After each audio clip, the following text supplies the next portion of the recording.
Central Emergency Response Fund. I'm Shervin Brycepeas in New York. Meanwhile, the Zambian government has started the process of evacuating its 114 registered unknown nationals from now war-scarred Ukraine into Poland before final flight to Lusaka.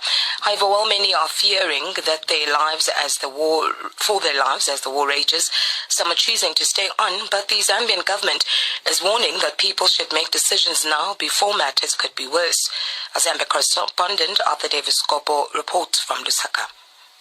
Zambia is rescuing its citizens based in Ukraine to leave that country for Poland in an eventual evacuation back to Lusaka, Zambia. The country has had 141 known unregistered citizens based in different parts of towns of Ukraine, majority of whom are students. President of Zambia, Hakainde Hichilema, through his Foreign Affairs Minister, Stanley Kakobo, directed an evacuation to be undertaken as soon as possible to safeguard the nationals' lives amidst fierce fighting between Ukraine and Russia, war that broke about 5 days ago.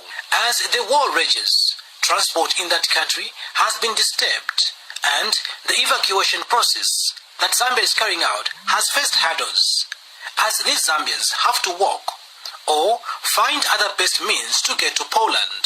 And in this recording, some Zambians are walking about 13 kilometers to get to the border in quest to enter Poland for safety and later be flown back home. We're in the taxi and the taxi can't reach that far because of all this queue. So we've been forced to walk and we've been dropped off 13 kilometers away from the border. There's also another group of Zambians down that side. So yeah, Twala Kenda Papa is 18 kilometers away. I don't know how long that is in hours, but no choice, I guess. Evac. In another recording, following numerous assistance being given by the Zambian government back in Lusaka, missions around Europe, and just selfless individuals, this Zambian woman is heard thanking another lady who she and others were connected to help some Zambians leave Ukraine into Poland. Monique has been an angel sent by God, Just that contact she has worked around because I sent it to the Russian embassy. She has been between Russia and Zambia on the other side with Mrs. Chilesha from Germany and then also the ambassador from Russia. As of Monday, the evening of the 28th February 2022, government through Foreign Affairs Minister Stanley Kakobo said 57 Zambian nationals had crossed for safety in Poland and one in Hungary awaiting their final movement to their home country. He mentioned that 27 had opted to remain in Ukraine despite the war that side because they had integrated after completing their studies, while the rest are still finding their way to Poland, where Zambia has chartered a plane that is possibly leaving that country this Friday. That 27 of our nationals, predominantly former students, have opted to remain in that country. 14 are still in Sumy, 3 students are still in Kharkiv, 21 students in Lviv. 18 of our students are still in transit as we speak, in transit towards the Polish border.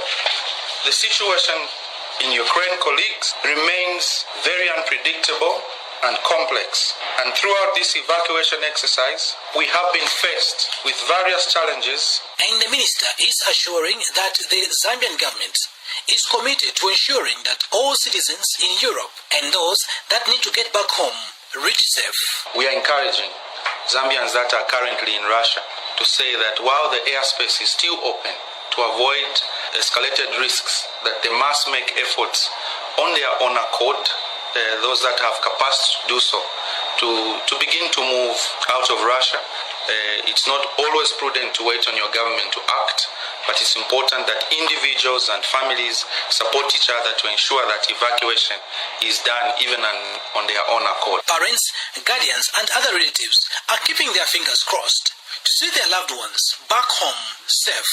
Reporting for the SABC's Channel Africa in Lusaka, Zambia, I am Arthur Davis, Scopo.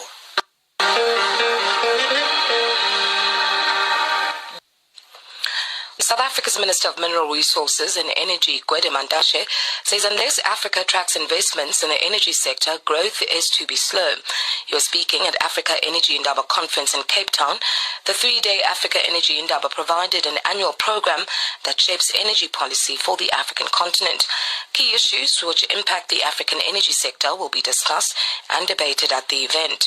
More from Mineral Resources and Energy Minister Gwede Mantashe.